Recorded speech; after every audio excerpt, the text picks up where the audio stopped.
today's class, we will just focus on those numericals which are asked in previous year board question paper and which are based on the refraction through single spherical surface. Lens has two spherical surfaces. लेकिन आज हम कौन से numericals की बात करेंगे? जो single spherical surface से रिफ्रैक्शन के थ्रू न्यूमेरिकल्स पूछे गए हैं. तो उसमें जो मेन फॉर्मूला हम यूज करते हैं उसे रिकॉल करो. n2 upon v minus n1 upon u is equal to n2 minus n1 upon r. This is formula for refraction through single surface. ठीक है, तो अब रूल्स याद करते हैं. n2 क्या है? वो मीडियम जिसमें रिफ्रैक्टेड रे है. तो ऑब्वियसली रिफ्रैक्शन के बाद जो रे है वो इस मीडियम में जाएगी, तो हम n2 लिखेंगे 1.5. v यानी इमेज की पोजीशन हमको पता करनी है इस क्वेश्चन में. ये आपको पैरेलल रेज गिवन है और ये रेज आफ्टर रिफ्रैक्शन जहां पर मिलेंगी वहां पर इमेज बनेगी और वो पोजीशन ही तुमको पता करनी है.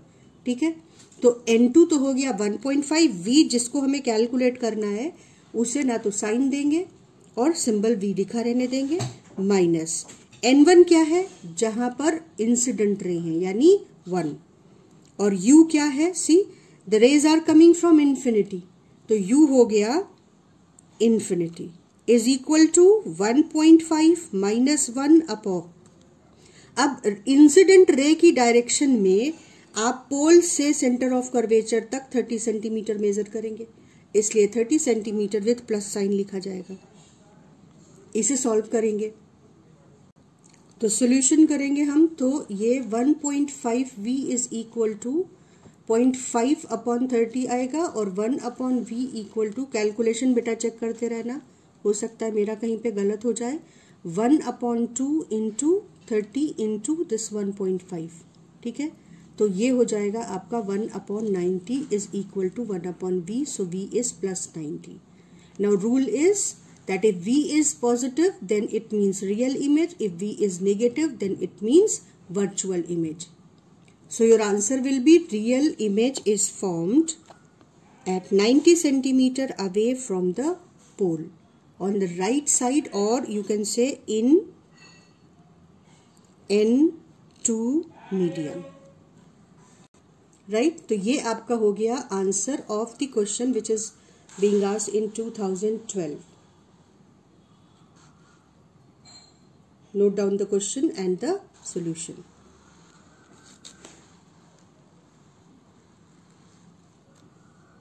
Now see the second question. In this question, an object is placed from the pole at distance u centimeter and the rays are getting parallel after the refraction. Question is asking find u and you are given some data like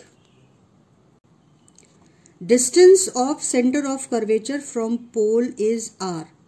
That is given in the question. This is n2 and n2 is greater than 1 और जो ये वाला medium है n1 उसका refractive index 1 है. तो ये denser medium है, ये रेयरर मीडियम है. हम फिर से बोर्ड में आंसर लिखने का स्पेसिफिक तरीका है. First write the formula used. n2 upon v minus n1 upon u is equal to n2 minus n1 upon r. Now substitute the values with sign. तो v आपको पता है, n2 कितना है देखो पहले, n. v दोनों रेज पैरेलल है after refraction, that means they will never meet anywhere और they will meet at infinity. तो v हो गया infinity minus n1 is 1, you have to find n2 is n minus 1 upon radius of curvature. In the incident ray direction you will measure radius of curvature from pole, so it is plus r. now solve it. Solve करेंगे तो ये -1 upon u is equal to n minus 1 upon r, so u is equal to r upon n minus 1 with the negative sign. और ये confirm कर लें हम, अगर हम u को मेजर करेंगे तो पोल से इंसिडेंट रे की ऑपोजिट डायरेक्शन में, this is the direction of incident ray from left to right, So we are going from right to left to measure the distance u from the pole. तो u की value negative आनी चाहिए और वो यहाँ आ रही है, इसका मतलब हमारा आंसर सही है. तो ये हो गया हमारा answer. Position of object is r upon n-1 on the left side of the refracting surface. 2003, the question is asked, state one assumption made in deriving this formula. ठीक, तो assumptions हमने बात करी है कि the formula is applied on the paraxial rays only, the rays which are close to principal axis, and for that reason all the angles are very, very small, all the angles in the discussion. Then in 2004, question is draw ray diagram showing refraction through spherical surface of glass which is placed in air. So that ray diagram is being asked. And in 2011, the question derived this formula. This question itself is being asked. तो अब ये देखो कि तुम 2012 के बाद से ये डेरिवेशन नहीं पूछा गया है, तो इस और न्यूमेरिकल नहीं पूछा गया है. तो 2022 के लिए ये डेरिवेशन या इस पर based numerical, very very probable question.